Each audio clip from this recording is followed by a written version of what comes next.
Faleminderit për ftesën, e pranova me shumë kënaqësi. Dhe mënyra se si erdhi kaq spontane ishte fantastike. Dhe ja ku jemi. Pikërisht, ishte jo shumë e planifikuar. Jo, fare, çdo gjë shumë spontane. Kështu ndodhin gjërat e mira. E vërtet. Pa u përgatitur, domethënë me gjëra në mënyrë të natyrshme, krejtësisht. E vërtet. Dhe një nga gjërat që kam mësuar është që ta lëm jetën që të rrjedhi, sepse ndonjëherë ne fillojmë të mendojmë gjërat edhe kur I lëm gjërat të rrjedhin, atëherë bëhen akoma dhe më të bukura. Tamam realizohet ai plani hynor. Pikërisht. Kënaqësi ne jemi këtu për të shpërndarë deturinë e vërtet dhe në mënyrë që njerëzit të qartësojnë sa më shumë me të vërtetën, të vërtetat pa kohë. Po. Në fakt unë kam përgatitur disa pyetje për ty, në mënyrë që edhe të kuptojmë pak më shumë se për çfarë bëhet fjalë, pra meditimi Lotus Ocean, që ke vite që e shpërndan në mënyrë shumë dinjitoze, jo vetëm me studentët shqiptar, por me studentë në të gjithë botën. Dhe do dëshiroja shumë që dituria e vërtet vedike të përhapej akoma më shumë edhe në trevat edhe në Shqipëri, sepse kemi me të vërtet shumë nevojë. Sidomos në një bum informacioni, njerëzit nuk po kuptojnë se çfarë është e vërtet, se çfarë duhen bërë, edhe shumë e vërtet. Shumë e vërtet. Sot kemi plot video, njerëzit pothuajse çdo njeri bën video dhe nuk I diet ku I ka marrë ato informacionet, ku I ka mësuar, a është e vërtet. Sot është me të vërtet një bombardim informacionesh por ne kemi mësuar që ka një ndryshim midis informacionit dhe diturisë. Po, patjetër, dituria është ajo kur ne marrim informacionin dhe vëmë në zbatim. Bravo! Sepse përndryshe do ngeli thjesht teori pastaj. Dhe kur neve marrim informacion, kur është informacion I mirë, edhe kur është I mirë. Kur është informacion I mirë, do thotë atëherë bëhet dituri, nuk është më informacion. Kurse kur vetëm dëgjojmë dhe mund të jenë gënjestra, nuk e dihet kush e ka thënë, si e ka thënë etj. Kur nuk e përdorim për të mirën tonë këtë informacion, atëherë është thjesht një informacion. Dhe fjala informacion, kotsa për kuriozitet, informacion ka brenda form, form, dhe form do të thotë dëgjon një diçka, përdor shqisat ose shikon diçka dhe ato që shikon krijohet një formë në kokën tënde ose në tru. Krijohet një formë pra brenda nesh. Pra e marrim këtë input brenda nesh, por është thjesht një informacion, mund të jetë mos të jetë I vërtet. Dhe nëse ne fusim I bombardojmë shqisat e tona, atëherë nuk I ndallojmë dot kush e ka të vërtetën, a ishte kjo forma që un kam në trurin tim e sakt, apo është thjesht si të hedhësh te koshi I plerave. Ke parasysh? A pas tërtira mbushet ajo dhe plas pastaj. Pra dituria është e rëndësishme. Dituria do thotë të dëgjon informacionin dhe përdor për të mirën tënde, të bëri diçka të mirë ty, ajo quhet dituri. Pra ke edhe shqisat që të janë zgjuar, të janë evoluar dhe pastaj din të bëjnë edhe dallimin midis të mirës edhe informacionit të gabuar pastaj. Edhe kjo është rëndësia edhe domethënë e meditimit Lotus Ocean, nga ajo që unë kam mësuar nga klasat që kam bërë dhe po bëj bashkë me ty. Dhe në fakt Afërdita, pra meditimi Lotus Ocean, çfarë përfaqëson dhe si ndikon në zhvillimin shpirtëror tek njeriu në aspektin emocional dhe mendor? Absolutisht. Dhe meqense jemi pak të shqisat para se të fillojmë me meditimin, për ta sqaruar, profesori Petozhe ka një aforizëm, shqisat shqyesat. Okej. Shqyes. Domethënë, kur neve marrim informacione dhe nuk I shqyejmë, domethënë, okay, kjo është gënjeshtër, fap, bëjmë atë ndarjen. Ndarjen që quhet diskriminimi inteligjenca. Bravo. Atëre, domethënë, nëse nuk e bëjmë këtë ndarjen, këtë shqisat nuk punojnë mirë, do thotë nuk shqyem. Atëherë do bijem viktim. Do bijem viktim e çdo lloj. Do bijem viktim dhe pikërisht kur neve bëjmë pra meditimin, që quhet pra meditimi Lotus Ocean, është në fakt shisat përforcohen, rafinohen, sepse fjala meditim, si për gjithë njerëzit që ndoshta nuk e kanë dëgjuar, meditim do të thotë vjen nga fjala medi, që do të thotë pra në gjithë gjuhët e botës fjala medi do të thotë të vjesh në mes, middle, medium, medi në latinisht, mite në norvegjisht, në shqip sigurisht shqipja ka gjithmonë të qarta fare. Të gjitha aspektet e diturisë hynore, të vërtet shqipja ka brenda, imagjino. Okej. Shqipja i zbërthen më mirë nga të gjitha. Pikërisht duhet njëri që ti di që ti zbërthej. Dhe medit vjen pra do të thot në mes, midis të majtës, midis të djathtës, për shembull. Pra të gjesh mesin tënd është meditim. Dhe siç e ke vënë edhe ti, tek meditimi Lotus Ocean, ti mëson, domethënë, të gjesh mesin tënd. Po të gjithë qenies tënde, të trupit tënd, që do të thot qëndërzimi i trupit, pra do të thot postura e duhur e trupit, të kemi një posturë të duhur të qëndërzimit të trupit, të flasim nga qendra e gojës në mes, po, dhe të bëjmë veprime të qëndërzuara, që do të thot karma të mira. Edhe shpirti në këtë mënyrë rritet dhe kjo gjendje emocionale që e bëre pyetjet ti shumë bukur, ajo balancohet. Energjia jonë emocionale, domethënë mendimet, ndjenjat, gjendja psikologjike, humori, gjithë këto balancohen kur bën qëndërzimi, sepse balancim do të thotë qëndërzim do të thotë balancim do të thotë ekuilibër. Pra gjithë emocionet jo po këtë, jo po një ditë shumë e gëzuar, jo po një ditë pastaj depresion. Dikush varet nga moti, me motin, me hanën, me hanën. Sepse natyra ndikon tek neve, sepse ne jemi pjesë të natyrës. Dhe natyra përjashta është e qëndërzuar vet, por neve njerëzit duhet të lidhemi sigurisht me natyrën, dhe kjo është nga gjërat e tjera të diturisë vedike ose meditimi Lotus Ocean që ne bëjmë, sepse atëherë ne, domethënë, jemi në balancë. Edhe balancën kam përshtypjen që duhet ta gjejmë brenda vetes tonë, se në momentin që nuk e gjejmë brenda vetes tonë, atëherë, siç e tham, do ndikojnë faktorët e jashtëm. Edhe do disbalancohemi pastaj nga një fjalë, apo siç tham nga moti, apo nga një lajm, nga një film. Kështu që kur ne balancojmë dhe forcojmë, si më thën, atë qendrën tonë, atëherë jemi më të gatshëm për faktorët e jashtëm. Pas kemi më shumë shikues në TikTok se sa në Instagram, në fakt kemi një 900 në TikTok. Kështu që përshëndesim dhe ato të TikTokut, kemi Instagram. Përshëndesim të gjithëve. Dhe gjendja emocionale dhe balanca mendore arrihet vetëm kur bën qëndërzim në trupit. Të lashtët e dinin këtë gjë. Kurse në ditët e sotme, për shumë njerëzit që merren me psikologji ose në psikologji, ata i vënë rëndësi vetëm mendjes, jo trupit. Kurse tek meditimi Lotus Ocean dhe te dituria e lashtë thuhet që vetëm kur ti merr në kontroll trupin, pra i qëndërzon trupin,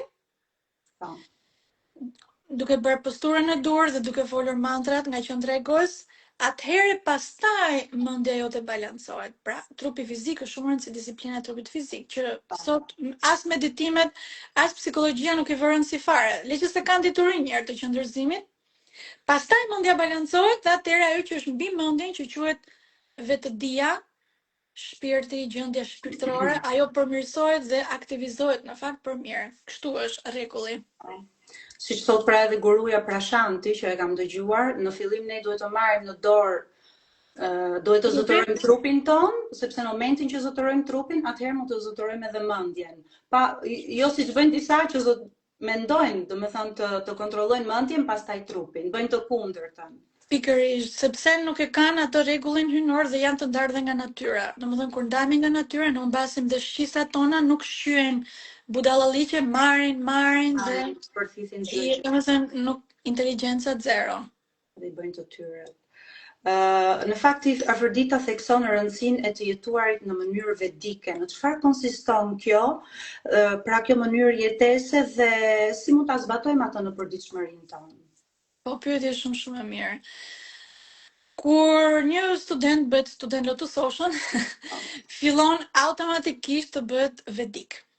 Domethënë, fillon një jetë, një stil vedik. Po stil vedik nuk do të thotë që bëj në Indi apo a vetëm indianët apo ku diun, por stili jetese vedike është një stil jetese që të bëhet në kohët e arta, si thua, në kohët pra ku ishin më të mira kohët.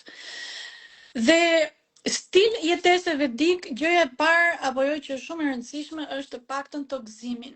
Njerëzit duhet të jenë më tokëzuar, që t'i afrojnë një stili jetik vedik. Të tokëzuar do të thotë, po mund ta bëj një pyetje, kemi disa komente në TikTok, na bombardojnë, s'ka problem, por edhe ata që në Instagram mund të bëjnë, ndërkohë që po flasim.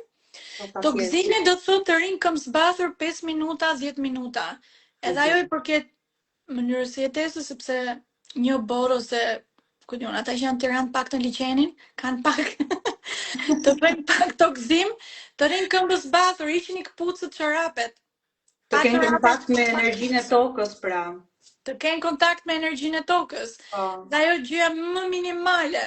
Nëse një njeri nuk lidhet me tokën, sepse ne jemi toksor, dhe nëse nuk lidhet me tokën, si thua, nuk lidhesh me nënën tënde që po të mban. Toka neve na mban, edhe ushqimet të gjithë që ushqimet, domethënë që prodhon, kush e prodhon toka për trupin ton. Dhe si e shpjegon faktin që nga të gjitha fet ka numrin më të madh. Bëj çik pyetje më mirë. Po, patjetër tokëzimi, çfarë mund bëjmë tjetër përveç tokëzimit? Tokëzimi është gjëja e parë. Pra po flasim për bazat e mënyrës së jetuarit vedike, sepse ka shumë. Për të mësuar më shumë duhet vinë tek seanca lotusoshën dhe mund vini seancat fillestare të meditimit lotusoshën janë falas, kështu që mund të vinë online. Pa problem fare, thjesht thuaj Afrodita më futet. Kështu kam filluar edhe unë, fillova në fillim, domethënë çdo gjë nga fillimi dhe tani kemi një grup më të afërt. Edhe pastaj ecën më shumë. Edhe ja ku jemi. Dhe do bëjmë më tepër dhe do bëjmë më shumë, sigurisht, sepse ditoria e një jetë fundit kjo. Jo, kjo është fillimi. Pas tokëzimit, rekomandojmë njerëzit që të fillojnë edhe kur bën tokëzimin, mund të avancosh tokëzimin tënd duke thënë disa mirënjohje ndaj tokës, për shembull, mirënjohjet që ke ndaj natyrës, pra diçka më të lartë dhe hyjnore. Mirënjohje ndaj më të lartë dhe hyjnorit. Okej, jo mirënjohje ndaj kushurive dhe që të kanë bërë këtë, që kanë bërë atë. Apo familjes apo shoqërisë. Natyrës ose më të lartë dhe hyjnorit. Pra ideja që ne jemi mirënjohës dhe lavdërues ndaj qenieve që janë më të larta se neve. Atëherë edhe ne mund të evolojmë. Rritemi, dhe neve ja afrohemi këtyre qenieve të larta. Se kemi tendencën që të adhurojmë, le të themi, këto vipat të Hollywoodit, vipat edhe që janë gjithandej në televizor që shumë mirë kohë. Edhe nëna tokë që na ofron kaq gjëra të mrekullueshme, na afron, na strehon, na jep ushqimin, edhe kur njerëzit janë të stresuar thon, po dal një çik në natyrë të marr veten, domethënë edhe nuk i thon një mirënjohje, dhe jo që të jenë mirënjohës, po edhe hedhin dhe plera apo e trajtojnë në mënyrë pikërisht të mbrapsht. Tregon mirënjohjen duke plera. Po puna që nuk i shkon njëherë ndërmend, një njeriu nuk i shkon ndërmend që të jetë falënderues ose të jetë mirënjohës ndaj tokës, i duket si turp. Ka shumë njerëz që thonë konsiderojnë si turp. Por ajo nuk është turp. Është në fakt minimumi që duhet bësh. Unë tani që ndjek qelin tim Afrodita, kam filluar atë qesen që marrë vete, unë filloj e mbush me plera. Shku në Gjermani ku jetoj, e mbush me plera, edhe më thot bashkëshorti, po çfarë po bëm një herë? Se dhe atje edhi plera të Gjermania? Ja them, unë shqiptarja që po mbledh plerat e gjermanëve. Pra, thuja. Bëjmë shaka kështu. Pikërisht, jo shumë e rëndësishme, sepse në fakt njerëzit nuk e dinë që dhe kur et plera është karma e keqe, pak a shumë. Dhe sidomos gjërat plastike që mbeten në natyrë, pra natyra plastika është plastika është e kundërta e natyrës, është gabim dhe në fakt thuhet që nëse dashuron plastikën dhe plerat e natyrë nuk mund të fitosh një shpirt. Okej. To dituria vedike. Do themi se ca gjëra të reja sot apo jo? Po, patjetër. Pikërisht dhe pastaj pas të gëzimit, mirënjohjeve, mja mirënjohse që po më mban toka. Pra të themi mantra, domethënë mantra që të vjen dhe nga zemra sigurisht, aq më e fuqishme, kur del nga sa më shumë nga zemra, aq më e fuqishme, por kur nuk të del nga zemra, të duhet një guru që të mësoj se si çfarë do të thuash. Ose mund ta fillosh edhe kështu në mënyrë, le të themi, mekanike, pastaj emocionalisht se mund do vi dita që edhe do e krijosh atë lidhjen emocionale pastaj me natyrën. Absolutisht. Çdo gjë. Dhe kur lidhemi domethënë në mënyrë fizike dhe spirituale dhe psikologjike me natyrën, ajo të forcon dhe t'jep logjik. Në fakt, nga ndarja nga natyra humbet logjika. Një nga gjërat e para që është kur nuk bën tokëzim, kur nuk lidhesh me elementet e natyrës, humbja logjikës. Okej. Cilën pyetje kishte Mani? Mani, leku, paska pyetje. Me lek. Do të thënë kjo është pastaj ka të tjera, duhet mësosh posturën e dur për të bërë një stil jetik vedik, pra të afrohesh kohëve të arta, duhet mësosh të mantrat nga qendra e gojës, që janë parimet bazë, parimet e pastra që janë të vërtetat pa kohë. Pastaj mëson dhe dietën e balancuar që janë gjërat bazë. Dieta e balancuar, domethënë kujdes çfarë han, sigurisht. Ndoshta e cekim pak nga fundi ose kështu, po të kemi pak kohë për ushqimet, cilat janë ushqimet bazë. Nga fundi mund të marrim, po duash. Okej. Në fakt shumë shpesh. Ose tani e kemi, po. Okej, ose të duash, me që ishim të kjo mënyra e vedike, në fakt shumë e rëndësishme që ti përmend është edhe ushqimi. Në fakt, sa i rëndësishme Afrodita është ushqimi në evoluimin e shpirtit, dhe cilat janë disa nga ushqimet që ne na bëjnë mirë, le të themi, në këtë formë jetese. Pikërisht. Për të evoluar. Pikërisht po. Se njerëzit han tamam pa, domethënë shikoj shumë herë, han tamam pa logjik. Domethënë han për të mbushur barkun, nuk e kuptojnë që edhe ushqimi është energji, edhe ti nuk je thjesht që po e merr atë ushqim për të mbushur barkun, edhe ta trajtosh trupin tënd tamam si një kazan plerash, por ti thjesht je duke i dhënë energji. Edhe është shumë e rëndësishme që ne t'i japim trupit ton energjinë e duhur. Dhe jo ta mbi ngarkojmë edhe pastaj habitemi se nga na vinë sëmundje të ndryshme. Pikërisht, ushqimet janë të rëndësishme, sepse çfarë fusim në bark, ka dhe shumë libra që thonë ti ajo çfarë ha, se në fakt me të vërtet ti ajo çfarë ha, ne jemi ato që ham. Mani ma bëj dhe njërë pyetjen se nuk e pash fare, që ishte me mrekulli, po se kuptova pyetjen, mund ma bësh dhe njërë, dhe dikush ka shkruar në koment që kur ndajemi nga natyra, pra ndyhemi. Ashtu si sot profesor Petrozhej, aforizma e tij, ndarja ndyrja. Pis. Dam, i damun, demon. I damun nga Zoti është demon. Damage, pastaj që kanë marrë këto latinët edhe anglisht janë. Po të kthehemi tek ushqimi, ne ham ushqim dhe energjia jon vjen pra nga ushqimi që ham. Dhe kur neve ham ushqim, e hapim gojën, kemi thënë, hapim gojën, vjen ushqimi, shkon në stomak, dhe aty krijohet pra një zjarr, ai që tret ushqimin. Elementi i zjarrit, pra, po. Si e shpjegon faktin që krishterimi ka numrin më të madh të mrekullive të dokumentuara. Nuk jam shumë dakord. Por të gjithë pak a shumë. Po, algoritmi simbolik ka bërë Petrozhej, nuk e ka bërë dikush tjetër. Në rregull? Dhe kur neve ham ushqim nga goja, pra krijojmë energji, dhe pikërisht energji që neve krijojmë kur ham ushqim, sepse ushqimi elemente prap nga natyra vjen, edhe ushqimi, edhe energjia jon që ne marrim nga ushqimi vjen nga natyra dhe duhet t'ia kthejmë përsëri natyrës. Pra duke lavdëruar. Duke lavdëruar ose mirënjohet, ose thjesht përsëritja e parimeve të pastra, që mësojmë së bashku tek Meditimi Lotus Ocean, që janë mantrat në shqip. Në rregull? Kur neve nuk e bëjmë këtë gjë, do të thënë, hajm ushqim dhe nuk ja kthejmë këtë natyrës, duke thënë parimet e pastra ose lavdërimet ose mirënjohjet, atëherë quhet që ti merr energjinë dhe quhesh një hileqar para natyrës. Pra do të jetë një shkëmbim energjie, le të themi, marrje edhe dhënie.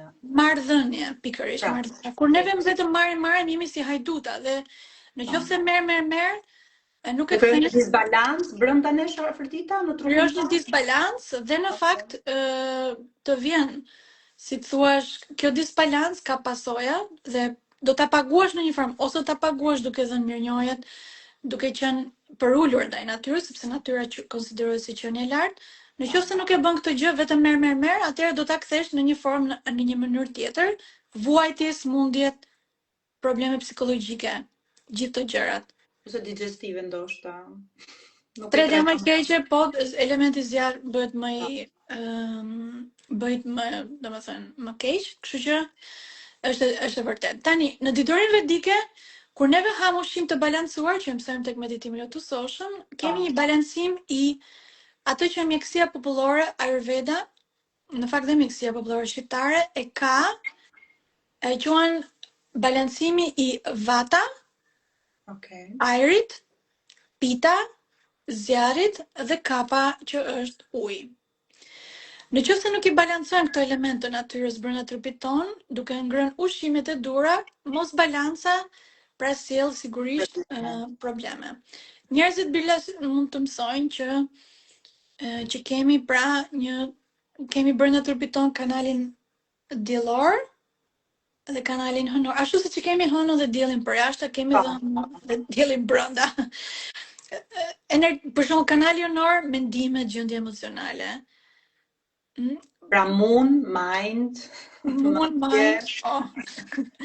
Dhe të kam studiuar mirë. Shumë se dalluar. Domethënë, nëse nuk i balancojmë këto të dyja nëpërmjet ushqimeve, do të kemi probleme. Le të marrim një shembull. Për shembull, ushqim hënor është orisi. Po. Okej? Dhe nuk duhet ngrënë në darkë, sepse hëna është në darkë, natën, kështu që kemi energji hënore vetë nga natyra, dhe nëse neve hajmë dhe pilaf në darkë, ja topim fare. Dhe energjia hënore rritet dhe energjia diellore ulet. Pra mos balanca e këtyre dy energjive, sidomos dhe nga ushqimi, krijon shumë shqetësime. Dhe ndikon, domethënë, direkt tek jeta jonë emocionale, mendimet e tona. Unë i këshilloj njerëzve sigurisht që të hanë pra ushqim vegetarian. Okej? Ato ka një çike dhe që ti e ke me shumë merak pjesën e mishit. Domethënë ngrënien e mishit, se çfarë shkakton edhe në trupin ton edhe në karmën që ne kryejmë. Pikërisht, kemi thënë që dhe kafshët kanë shpirt. Në shqip kemi kafsh, do thot ka afsh, dhe domethënë ka shpirt për animale, anima do thot shpirt, animale do thot kafsh, domethënë dhe kafshët kanë shpirt.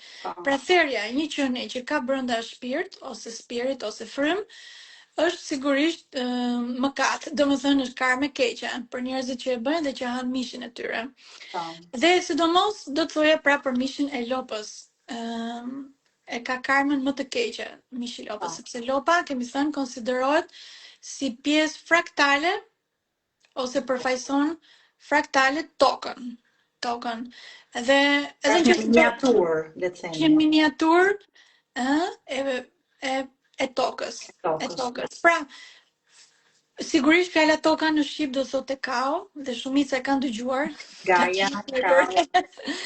Gaia për perëndesha e tokës në greqi, që është fare greke, por është, domethënë, është shqip kao. Kudo ku të shkosh, dhe perëndesha e tokës quhet në diturinë vedike quhet bualli, Budevi, domethënë Simboli është lopa, dhe në qoftë se neve e therim lopët, keq trajtojmë lopët, automatikisht do të quhesh pra një fëmijë i tokës që je rebel. Dhe në fakt thuhet dhe pas vdekjes nuk pranohesh të lindësh më në tokë, këto njerëzit që bëjnë kështu gjërash. Pa do lindesh në dimensione më të ulta. Më të ulët ose shpirti jot mund të futet brenda një lope që do keq trajtohet të dirë për të ndjerë Për të përjetuar të njëjtën eksperiencë. të eksperiencë. Pra ka mundësira të ndryshme, të negative, kur therim sidomos të lopës, viçit. Plus ka dhe lidhje karmike nga aspekti gjuhësor, i kemi bërë plot herë. Nuk është vetëm në Indi, kjo është dituri që ka qenë gjithë botën. Se dhe fjala shqip toka do thot tekao. Tekao. Italisht, Italia është quajtur Vitulus, Vita, Vica, Vici. Vitello, po. Vitello, do të thënë është quajtur Vitello, Vitulu, pastaj vëja u oq nga luftrat që u bën dhe u ngeli Itelu, Italia, që quhet Italia sot. Kudo në gjithë botën, dhe këtu në Norvegji biles, koncepti i tokës është me simbolin e lopës në gjithë gjuhët e botës. Pra, unë këshilloj ushqimet vegetariane. Kemi shumë ushqime të mira vegetariane ku njerëzit mund të kënaqen të hanë sa duan, e të goben dhe nuk ka karma të këqija. Por sidomos për pra të lopës ka lidhje karmike. Për shembull një njerëz që therr shumë lop mundet ose keq trajton lopët, a mish shumë lopa, ku diun diçka e tillë me lopët, pra mund të në jetën tjetër mund të lindi me mec. Lopa, llapa. Lidhje gjuhësore. Okay. Gaja, goja. Gaja, goja. Vaka, ose si quhen italisht, vaka, ose vici, shqip, vici, la voce, të më thënë zëri, voice. Prandaj mund të lindi pas. Plus edhe çdo fjalë që neve themi nga goja ndikon te energjia elektromagnetike e tokës. Prandaj zëri dhe toka. Dhe lopa. Ja, edhe shqisat, gau në sanskritisht do të thotë tokë, lop dhe shqis. Pra, një njeri që therr lopët, shqisat e tij do të marrin kot, nuk do di çfarë do të bëjë, do të shmendet si thua. Ke dëgjuar atë, ka qenë një smundje e lopës, ka qenë. Po e kam dëgjuar. Normale që të kap kjo kur ke trajton njerëzit. Dhe 4 ushqimet vegetariane që unë do i rekomandoja për të gjithë, pra thjerëzat, fasulet janë të parat dhe kanë proteina më të mëdha se sa mishi. Dhe janë më të tretshme për trupin e njerëzit, plus mund të kombinohen me perimet lokale që kanë në shtëpi, patate, qep, karrota, e tjerë, çfarë duan, ose sallatat që shqiptarët i bëjmë shumë mira sallatat. Orizi që është ushqimi hënor dhe duhet ngrënë përpara se të perëndoj dielli. Dhe drithrat ushqimit diellor, mielli, gruri integral, misër, elb, quinoa. Okay. Fara të ndryshme. Grana proteinike zëvendësojnë shumë mirë edhe mishin. Zëvendësojnë mishin dhe edhe nga rregull me ligjet e himrat multiversit me karmat.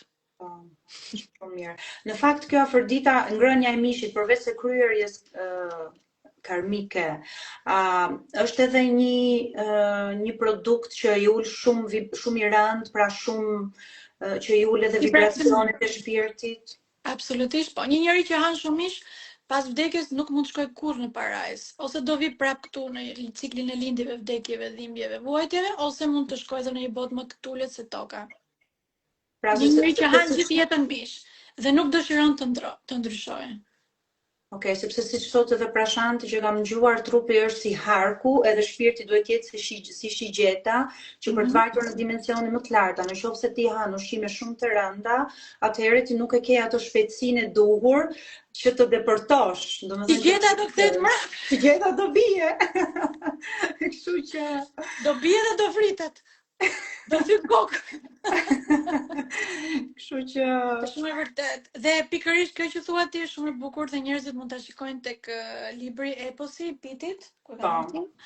Aty pra thuhet pra që në qoftë se ti dëshiron që të rrisësh vibracionet e tua dhe të rrisësh pra nivelin e shpirtit tënd ose nivelin e ngarkesës së shpirtit tënd, që mund ta bësh, prandaj ke lindur, në qoftë se nuk e bën këtë gjë, atëherë do të thënë ti ngec dhe vibracionet e tua bën shumë të rënda dhe nuk është mirë, pra vuajtje, dhimbje.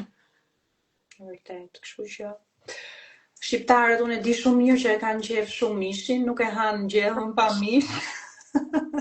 Në qoftë se të paktën nuk arrin dozë ta heqin, le të themi kështu, me thik, të paktën të mundohen avash ta reduktojnë, sepse unë në fakt jam bërë 95% vegetariane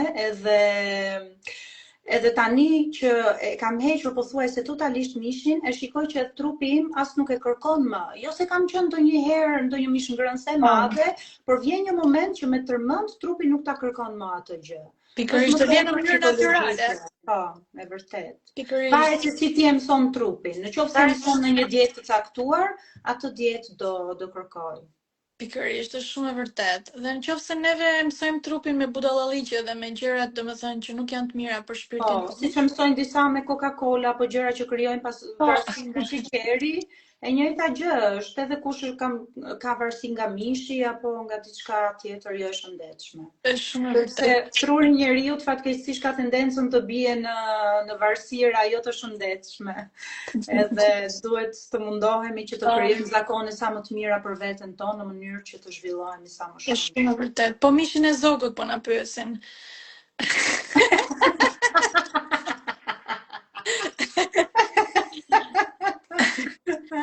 Kështu që unë sigurisht i kam fjalën për të gjithë llojet e mishtrave. Unë personalisht nuk ha as lloj mishi.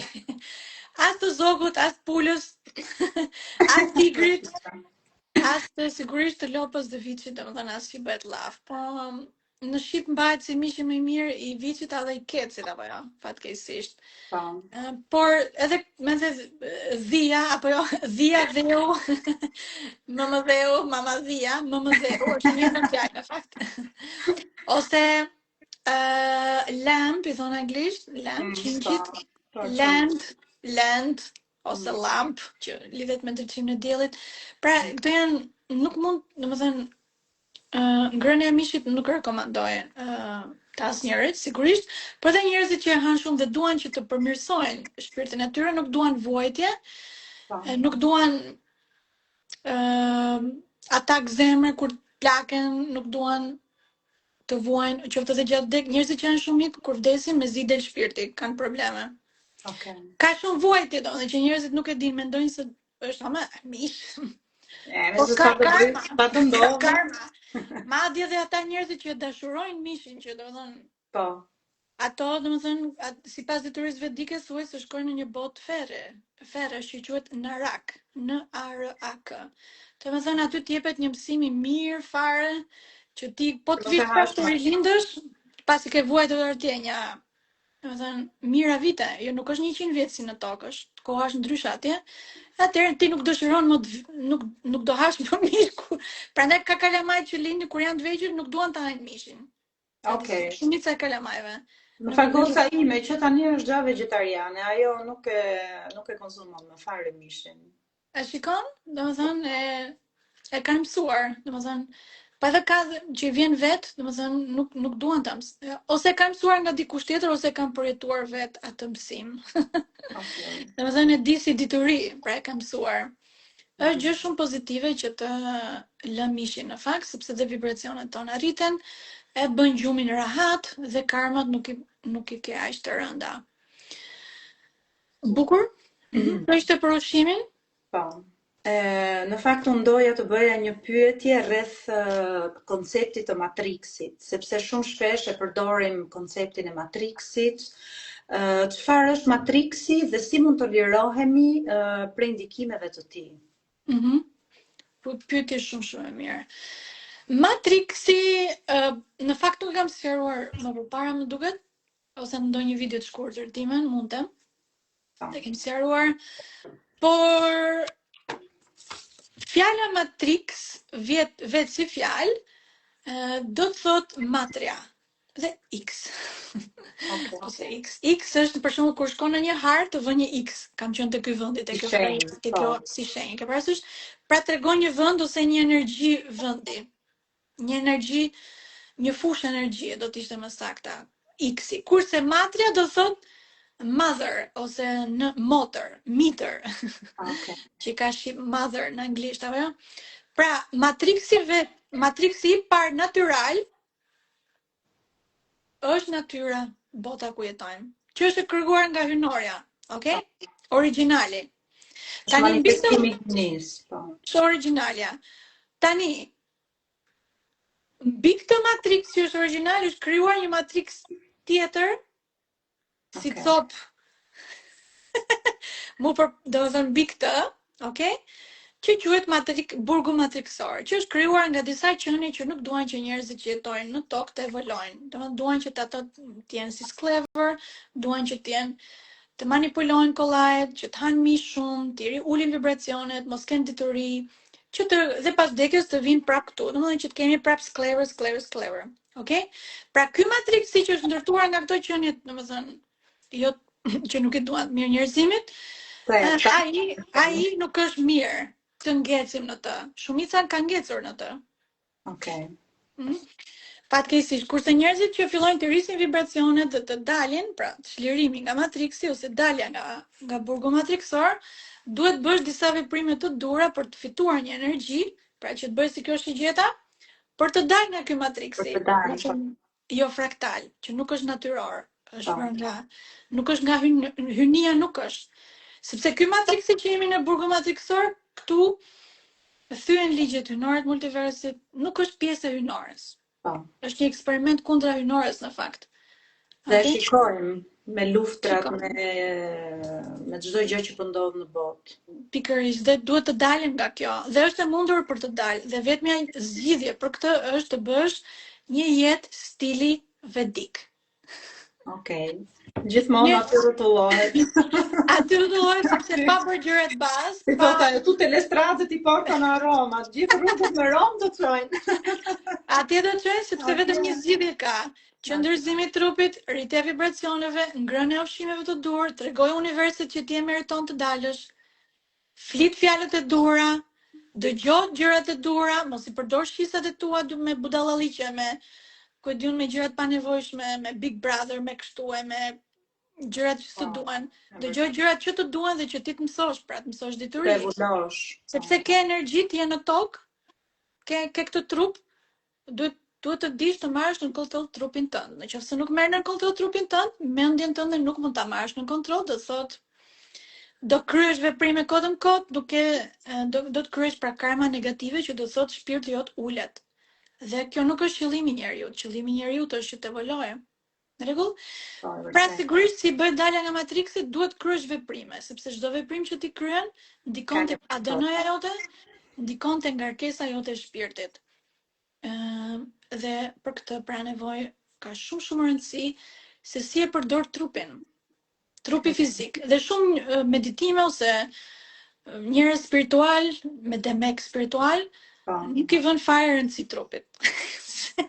Trupi është si asgjë. Rregull? Dhe psikologët pra i vën më shumë vëmendje mendjes ose kur bëjnë meditim i mbyllin sytë dhe duket sikur po bëjnë meditim, por meditim nuk është ajo. Meditimi sipas meditimit Lotus Ocean dhe stilit vedik etik, dhe jemi shumë mirënjohës gurut Prashant Trivedi sepse gjithë kjo dituria është e tij. Dhe sigurisht dhe më pyetën për profesorin Petrozhej. Profesori Petrozhej ka dy kodet, algoritmi simbolik, kodi F dhe kodi E. Të gjithë këto që unë bëj tani praktikisht, meditimi Lotus Ocean, stili jetik vedik është si të praktikosh kodin E. Dhe këto njerëz që flasin për kodin E ose kështu që duan, më thënë, pa ndonjë logjikë ose pa një dituri të vërtet, dhe nuk e praktikojnë kodin E, më mirë mos flasin fare për kodin E. As kam për të fut ndonjëherë. Okay? Kodi është kodi hyjnor, domethënë është qëndërzimi kodit. Është hynia, është afrohesh vibracioneve hyjnore, pastrosh veten, pastrosh elementet e trupit brenda te, është ngjitje, ti ngjitesh, jo biesh. Është vetëm evoluim dhe është pra balancë supreme. Pra, pikërisht kjo Afrodita dhe po ta rish kodin e që dalë nga matriksi, po gjithë janë këto janë burg, shumica e këtyreve janë. Në fakt doja Afrodita të cekja edhe të pjesën e besoj se të gjithë e kanë përjetuar këtë gjë në momentin kur ti përjeton atë awakening, si quhet, do të thënë atë zgjimin tënd shpirtëror që ekziston diçka përtej kësajt fizikës, përtej shqisave tona, çfarë na shikojnë sytë dhe çfarë prekim. Edhe ka, do të thënë, edhe këta njerëz përjetojnë edhe goxha vështirësi, sepse në momentin që kur mund të bëjmë biseda të tilla me njerëz të afërt, le të themi, ata nuk i kuptojnë edhe thonë kjo paska hik, paska lujt menç, apo qa po flet e gjëra të tilla. Edhe në fakt bëhet gjatë si proces është i vështirë, sepse ti të shkosh të bësh, le të themi, të kërkosh veten tënde të vërtetë dhe natyrën, edhe të zbulosh natyrën tënde të vërtetë, gjatë është një rrugë jo shumë e lehtë. Plus janë edhe njerëzit që nuk e kuptojnë, domethënë, edhe çfarë mund t'i themi njerëzve që janë në këtë lloj faze të jetës së tyre, edhe si mund t'i themi që të qëndrojnë, si më thënë, të fortë, edhe që mos heqin dorë nga vetja e tyre e vërtet. Edhe pse janë të rrethuar me njerëz, sepse ndoshta ajo të gjithë shpirtrat kanë ardhur këtu për t'u zgjuar, domethënë, për shembull një njeri që ka nivele të ndryshme shpirtërore. Është shumë e vërtetë. Dhe pikërisht në epokën Kali Yugu, neve kemi qenë tani në këtë botë, si më thënë, ku jemi këtu, në Kali Yug kanë të njerëzit mund duken si trup njeri që është njeri, po në fakt mund të ketë patur lloj jetë më përpara. Për shembull, këtë ardhur nga një botë më e ulët. Një botë më e ulët, më e keqe që vjen në tokë si njeri, duket këtu si parajs. Ndërkohë që nuk është parajs. Apo jo. Një qenie mund të ketë patur një reinkarnacion më përpara që mund të ketë qenë një kafsh. Edhe është, domethënë, njeri tani është super apo jo? Mund të ketë qenë nga një botë më sipër dhe vjen këtu është si ferr. Ose pra ke lloj qenish në epokën e errësirës Kali Yug. Në fakt, kur të hyjmë në epokën e artë, jo çdo qenie mund të hyjë në tokë. Njerëzit që kanë vibracione shumë të ulta, që janë sjell kundra tokës, janë rebela, kështu nuk do hyjnë fare në tokë për të sepse do vinë kohë të arta, do ketë një pastërti toka më shumë, vibracione më të mira, më të larta. Tani, për sa i përket njerëzve të tjerë, qoftë të shtëpisë, apo komshive, apo kushurive, apo kolegëve, apo ku diun, kur jenë në një ferr e zëm, jenë në një botë ferri ose një botë jo të shumë të lartë, tani një njeri punon me veten, zgjohet. Edhe si thua, po ngjitet militar lart, në mënyrë figurative. Patjetër. Tani këto të tjerët që janë poshtë, po të shohin ty që po ngjitesh lart, nuk do t'i bëjt qefi dhe do të quajnë ti je çmendur. Ti do dalësh, si thua, ajo ego edhe zilia në një farë mënyrë që flet. Dhe domethënë pse ose mblidhen ke parë do të marrin poshtë. Që të marrin poshtë, sepse si ato persona që ti ke qenë gjithmonë edhe ai ndryshimi që ti po pson nuk e pranojnë letësisht të tjerët. Pikërisht dhe si ato gaforret në kur ngjitet njëra dhe vinë ato dhe duan ta marrin dhe bëjnë gjithë lëmsh të rrotullohen pastaj. Se janë dhe shenjë gaforres tani.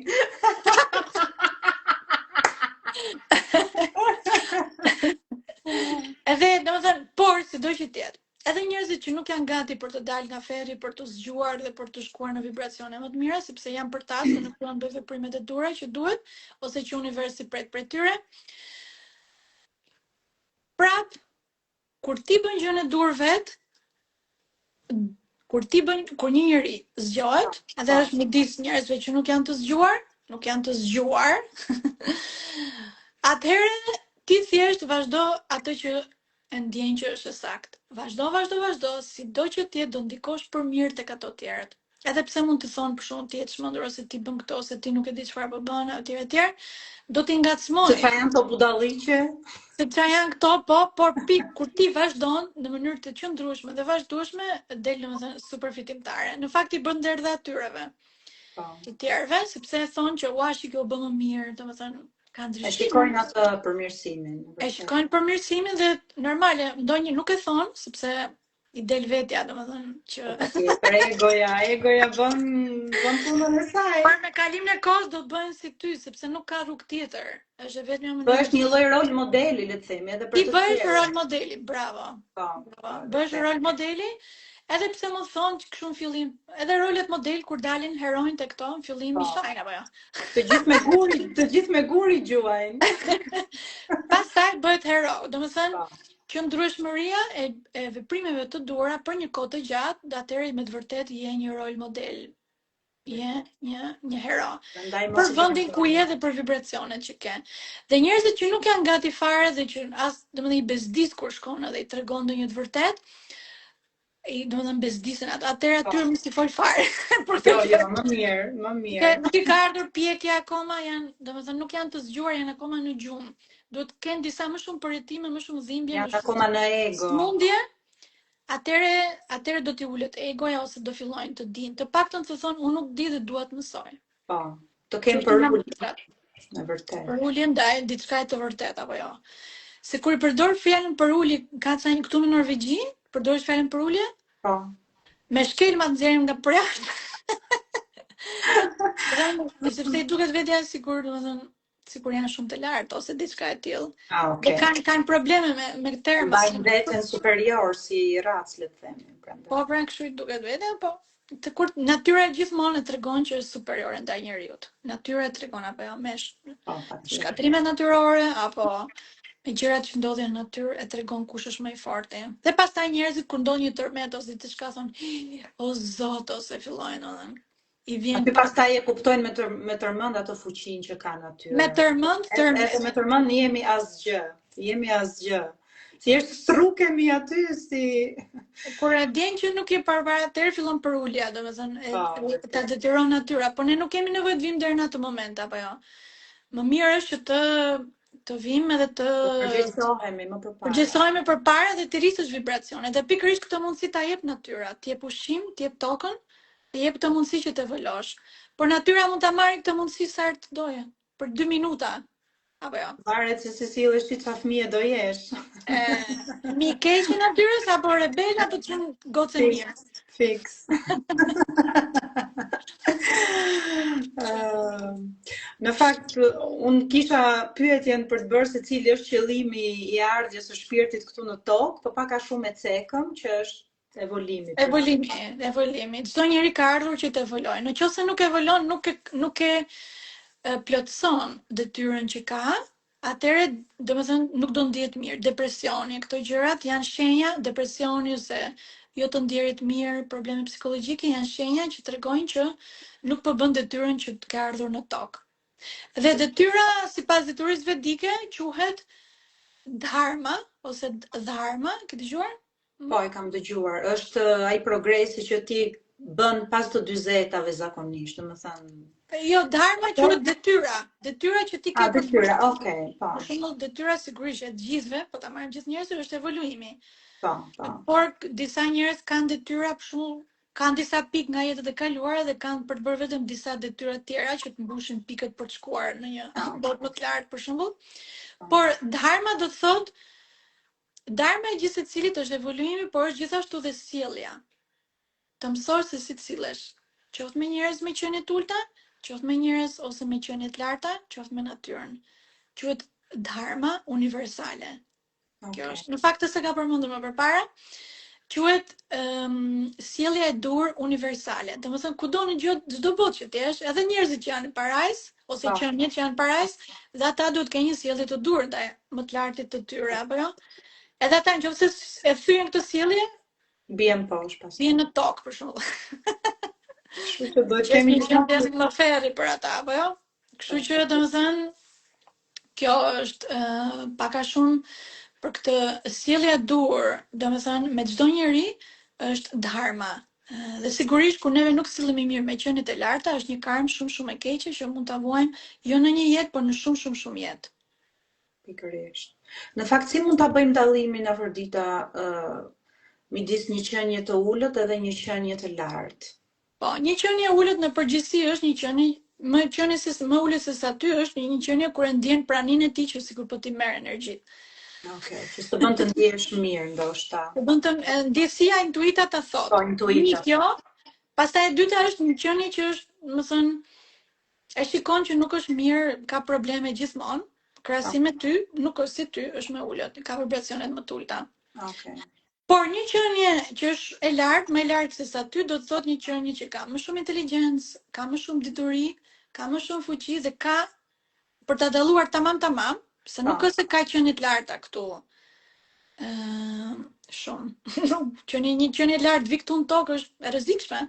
Sepse në Kali Jug, domethënë në epokën e errësirës, tu ka shumë shpërqendrime, domethënë shpërqendrohesh, mund ta humbasësh, të ulësh vibracionet. Por një qenie e lartë, që është më e lartë për ty se sa ty, sigurisht është natyra dhe hynorja. Por edhe po të jetë një qenie që nuk është natyra dhe hynorja, ose në një formë tjetër, mund ta dallosh nga lidhja e këtij qenies që ka me natyrën. Okej. Nëse kjo qenie manifeston gjërat, pra ka fuqi shpirti, vullneti i tij lirë plotësohet dhe natyra i përgjigjet për shumë në formën e ylberit apo për shumë piti që kemi parë. Ylberët. Çdo moment kur ai del për jashtë. Ylberi ose kemi pra lloj. Pra, një qenie që është më lart është një qenie që është më shumë e lidhur me natyrën, më shumë e lidhur me hynorën se sa ty, është qenie e lartë. Okej, sigurisht ka më shumë. Automatikisht do ketë më shumë dituri, do ketë më shumë vibracione të larta, edhe do të ndihmoj, të thotë për shembull bëj këtë që ti të rrisësh, që ti mund të arrisësh këtë nivelin e kësaj qenie të lartë, pra do thotë evoluimi, dhe në këtë mënyrë është qenie e lartë. Edhe ti je mirënjohës për gjithë diturinë dhe dijen që të Patjetër. Nëse nuk kemi mirënjohës, atëherë kjo qenie e lartë edhe po të ketë mësuar dhe ti nuk ke mirënjohës, prap ulen, kthesh. Kthehet përsëri në gjendjen ku ishte më përpara se ta takonte. Ashtu vlen për natyrën. Natyra pra është një qenie e lartë që kemi rreth nesh, prandaj neve duhet të jemi mirënjohës dhe të dim të sillemi me natyrën. Shumë njerëz sot nuk dinë të sillen me natyrën. Po, të sillemi me respekt. Dhe me mirënjohje mundja me një person kur e takojmë dikë, siç sillesh me respekt me dikë, atëherë në të njëjtën mënyrë të sillesh edhe me natyrën. Bravo, pikërisht. Dhe që ke respekt apo jo. Domethënë, me një njeri që ke respekt. Dhe ke edhe për uljen ndaj natyrës. Ajo kur ke për uljen ndaj natyrës, gjë që shumë njerëz e kanë problem, atëherë automatikisht lidhesh me natyrën dhe natyra t'jep logjik. T'jep logjik. Dhe logjika në fakt është inherente, quhet, ose është e qëndrueshme te natyra. Për shembull lulet kur dalin ato raporti art tek frutat, tek lulet, tek çdo gjë është raporti art. Natyra punon me raportin e art, pra është logjike, është matematiciene. Po. Është matematiciene pa parë, më fuqishme. Natyra. Apo jo. Dhe si thënë, po ta shikosh ylberin dhe shikon në qiell, a është përgjigje apo intuit? Ndonjëherë del për ta bërë qefin, ndonjëherë del sepse ke punuar mjaftueshëm me zërin tënd, si studenta lotusoshëm, apo jo i del, ka lloj-lloj shpjegimesh, Arbina. Po. Dhe intuit mund ta ndjesh, po, ka njerëz që ndjen ua dol ylberi, që është nga ana tjetër, po ti e ndjen. Sepse është nga zemra. Kështu që për çfarë po flisim neve? Për natyrën që ka një logjik, është logjik perfekte. Logjik. Kurse logjika që është supreme, që është raporti i art i përsosur fare, që është mbi natyrën, quhet hyni ose hynorja, ose energjia shakti në sipas vedave. Shakti, Shiv, Narayan, pra hynore. Është mbi perëndit, mbi qeniet hynore fare, është qeniet pa kohë. Ajo quhet fraktalitet i përsosur në raportin e art-fi. Për shembull neve njerëzit si mund domethënë të afrohemi me natyrën, ose si ta dallojmë neve që po afrohemi dhe po evoluojmë? Në fakt mund të matet shkencërisht, të quhet shkenca e fraktalitetit, mund të masin zemrën tënde si rreh. A rreh afër raportit të art? Kjo do të thotë që ke një sistem imuniteti shumë të fortë dhe je afër natyrës, sepse natyra punon me raportin e art, po nuk është e përsosur si hynorja, pra natyra tenton drejt hynis. Në fakt tani jemi edhe në këtë epokën, pra ku po në këtë epokën e tranzicionit, ku toka po ngren nivelin e vibrimeve të vet apo të frekuencës, pra siç e kemi dëgjuar nga 3D në 5D. A mund të na shpjegosh pak Afrodita se në çfarë epoke kemi jetuar edhe drejt kujt epoke po shkojmë edhe si mund ta përqafojmë sa më shumë njerëz këtë epokën apo këtë frekuencën e re të tokës? Po, atëre dimensionet sigurisht ka dimensione më të larta, por ne jemi në dimensionin 3D. Okay? Edhe në qoftë se toka e rrit vibracionit, prap jemi në 3D. Okay. Edhe 4D quhet dimensioni mbi ne. Për shembull, kur ato crop circle që bëjnë tek Piti në Londër, rrethët e grurit janë qenë që janë 4D, nga sipër vinë dhe i vulosin ato. Okay. Ato janë nga 4D, po nuk janë në botë tjetër sipër apo jo? Dhe toka në fakt është e vërtetë që po i rrit vibracionet e saj. Dhe në qoftë se një njerëzit që jemi në tokë nuk i rrisin vibracionet, atëherë neve nuk do shkojmë në një botë më keq se toka, okay? Çdo kush duhet të interesohet që të qëndrojë në tokë, si më thënë, ose të pranohet në tokë qoftë në të ardhmen, duke bërë këto gjërat, pra duke u lidhur me tokën. Duhet ta përqafoj këtë sistemi, këtë vibracion të ri të tokës. Duhet ta përqafoj dhe duhet përputhet. Sepse nëse toka e rrit vibracionet, si thua nëna jote largohet, ikën ti do ngelesh pa nën. Dhe është shumë pa bukë, sepse nëna përfaqëson ushqimin apo jo?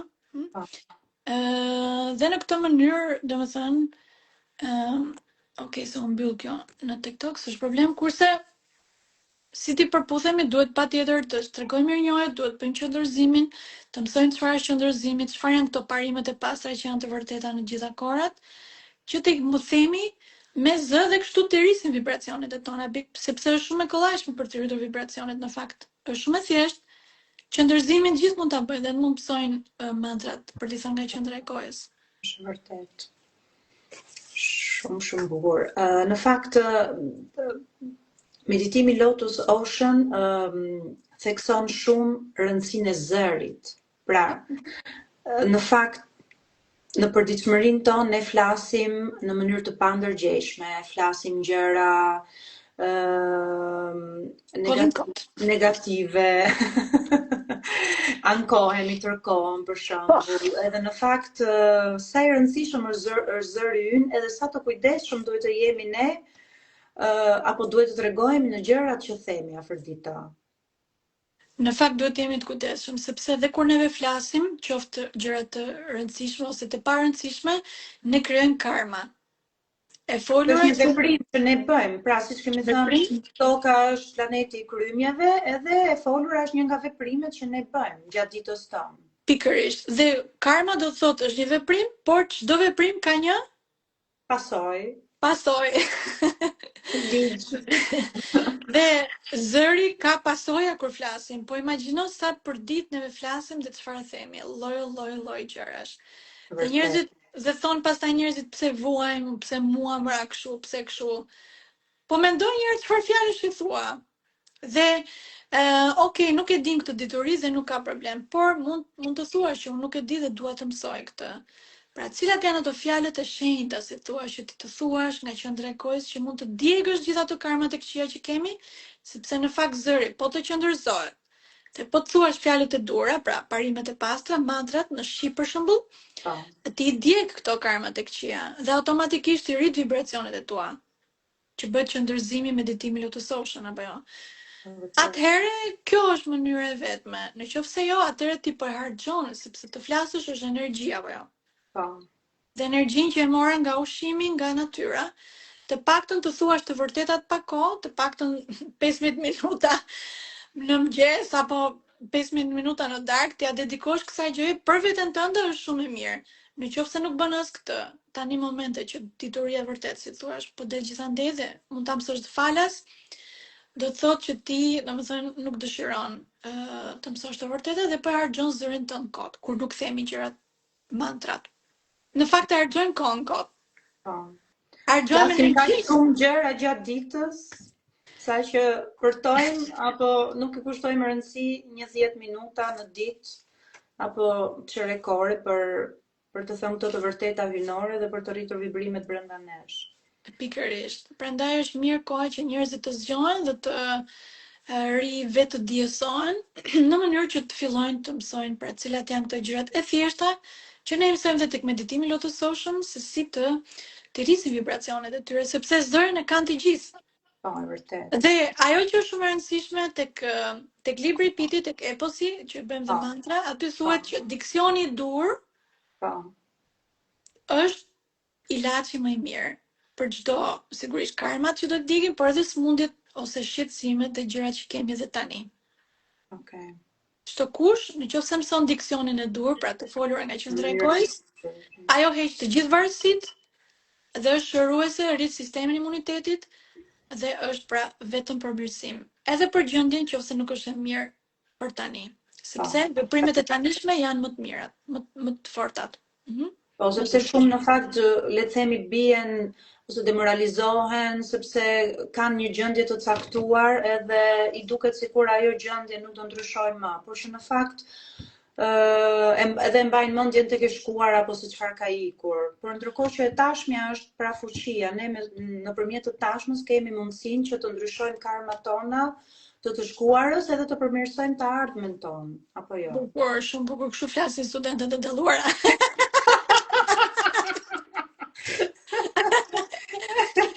Sepse e tana tek e tashmja, patjetër. Tek e tanishmja. Tani është fuqia. Tani është tani e ke në dorë të nuk e dihet çfarë ndodh nesër. E vërtet. Nuk e dihet, prandaj ti jemi të përgatitur, ushtar të dritës, domethënë është disiplinë, sepse dhe folura nga qendra e gojës është disiplinë apo jo? Ja, vërtet. Është disiplinë, është disiplinë trupore, është fizike. Dhe nëse duam të bëjmë dishepull të hynores apo të qenieve të larta, fjala dishepull ka brenda disiplinë, apo jo? Po. Disciple, disiplinë. Janë pra mësimet që dikush i bën në mënyrë të disiplinuar nga një guru ose nga një që di më shumë, po. Atëherë neve jemi të disiplinuar dhe kjo gjë të ngren. Të ngren vibracionet dhe të bën që të dalësh nga kjo bota e burgut matriksor. Që don të na mbaj në ignorancë. Po, dhe ka njerëz që duan të rinë në pavje të dije, me dëshirën e vet. Atëherë është zgjedhje. Edhe të evoluosh është zgjedhje. Pra meqense në epokën Kaliuk qeniet vijnë nga lloj-lloj gjërash, do të thotë pra që është zgjedhje. Jo të gjithë të zgjedhin që nuk do evolojnë që të gjithë. Po, e vërtet. Edhe pse na vjen keq, domethënë është zgjedhje. Është zgjedhja e vet, kështu që sigurisht neve bëjmë video, bëjmë dituri, mund të frymëzojmë të zgjojmë pak, por është zgjedhja e tyre, është zgjedhja e tyre. Dhe profesori Petrushek ka një aforizëm shumë të bukur, i zgjedhuri, i zgjidhuri. Zgjedhuri, në qoftë din të zgjedhësh gjërat e dura, atëherë i ke zgjidh gjërat. I zgjidh gjërat. Shumë e bukur. Në fakt, nuk do doja ta zgjasja më shumë se ndoshta edhe njerëzit duam të shikojmë ndoshta edhe në qoftë se dikush ka ndonjë pyetje, por në fund fare Afrodita, çfarë mesazhi ti do t'i jepje njerëzve që janë duke kërkuar paqen e tyre të brendshme, vetëdije dhe një jetë më të ekuilibruar, edhe që të përqafojnë dimensionet më të larta shpirtërore. Atëherë pak a shumë e kemi thënë, por si përmbledhje le të themi. Do t'i këshilloja që t'i bënin pyetje vetes. Kush jam unë për veten e tyre? Pse kam ardhur në këtë botë? Cili është qëllimi? A është qëllimi im që kam këtë punën që po bëj tani? A është qëllimi im që të fitoj lek? Pse nuk jam i lumtur? Pse nuk jam e lumtur? A ti bëjmë pyetjet e duhura? Bëjmë pyetje vetes, po. Edhe në qoftë se nuk janë në gjendje ti përgjigjen, atëherë ta kërkojnë përgjigjen. Ti thot universit, unë nuk di, unë dua të mësoj të vërtetën. Atëherë do t'i jepet e vërteta. Pra duhet t'i dali, duhet ketë një shkëndijë nga brenda. këto njerëz. Atëre në qoftë se kanë shpirt, shkëndija është krejtësisht e natyrshme. Në qoftë se ka një shpirt brenda trupit. Kjo është temë tjetër pastaj. Do ta diskutojmë një tjetër. Por njerëzit që kanë shpirt gjithmonë domethënë do t'i djegi, vërteta do t'i preki diçka, do të di të vërtetën. Në qoftë se nuk do të di të vërtetën dhe i pëlqen Matrixi ku është, i pëlqen pallati ku ndodhet, i pëlqen ushqimi që anë që nuk është i shëndetshëm për to, i pëlqen, do të thotë që i pëlqen smundjet edhe këto gjërat, karmat e këqija dhe përjetimet negative. Domethënë në zgjedhje. I zgjedhuri. Fantastike. Në fakt edhe unë do dëshiroja të jepja një mesazh shumë të vogël. Ne jemi në fakt një trekëndësh i pandashëm. Jemi mendje, trup edhe shpirt. Edhe në mënyrë që ne të jetojmë, domethënë në mënyrë sa më të ekuilibruar, atëherë duhet t'i japim, të kujdesemi për këto tre element. Sepse në qoftë se kujdesemi për këto tre element, në qoftë se gjejmë ato balancën dhe harmoninë, atëherë ne do gëzojmë ato shëndetin e plot. Dhe në të kundërt, atëherë gjëja do të përkthehet në sëmundje. Kështu që mundohuni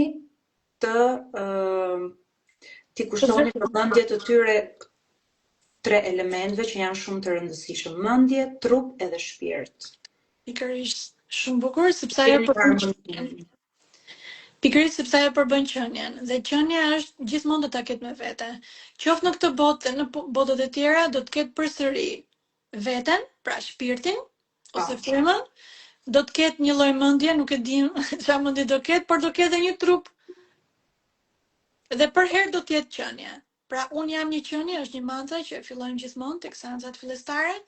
Pra duhet të rikujtojnë dhe i bën shumë mirë të thonë të paktën unë jam një qenie. Ta fillojnë me këtë. Sepse kur ti mëson këtë gjë do të thotë që ti do jesh gjithmonë një qenie. Dhe do të kesh një ekzistencë, me qenë, me ekzistue. Dhe ekzistenca jote do varet, ke përgjegjësi për ekzistencën që ke. Dhe nuk mund ta shuash ekzistencën, pra qenien tënde. Prandaj të thonë, unë jam një qenie dhe unë dua të mirën qenies time. Të paktën këto të dyja është një fillim shumë i mbar për gjithë njerëzit. Po, vërtet. Sepse shumica prej nesh identifikohen vetëm me trupin fizik, por duhet të kuptojmë që ne nuk jemi vetëm trupin fizik. Ne jemi edhe trup energjetik, emocional, mendor, edhe duhet të kujdesemi për të gjithë këto elemente. As trupi nuk kujdesem. Ato vetëm janë të mbërthyer në mendje. Trupi është shtëpia e shpirtit, është tempulli ynë, edhe në qoftë se ne e trajtojmë trupin ton me hijeshi, atëherë edhe shpirti do le të themi do lulëzoj. Por në qoftë se ne e trajtojmë në mënyrë jo të përshtatshme, atëherë është shumë vërtet. Është fillohet nga trupi, pikërisht. Prandaj bëhet qëndërzimi i trupit, të thotë është fillon trupi. Fillojmë pra nga disiplina trupore, çdo gjë fillon nga trupi sepse edhe në këtë botë kemi lindur me trup. Patjetër. Edhe prandaj e kemi trupin për të kryer veprimet në mënyrë dhe për të evolojmë. Edhe për të kujdesur apo jo. Pa kujdesur për trupin askush nuk evolon dhe nuk ka të vibracionet e veta. E vërtet. Është shumë e rëndësishme. Mirë, Sida, shumë bukur. Ishte shumë kënaqësi.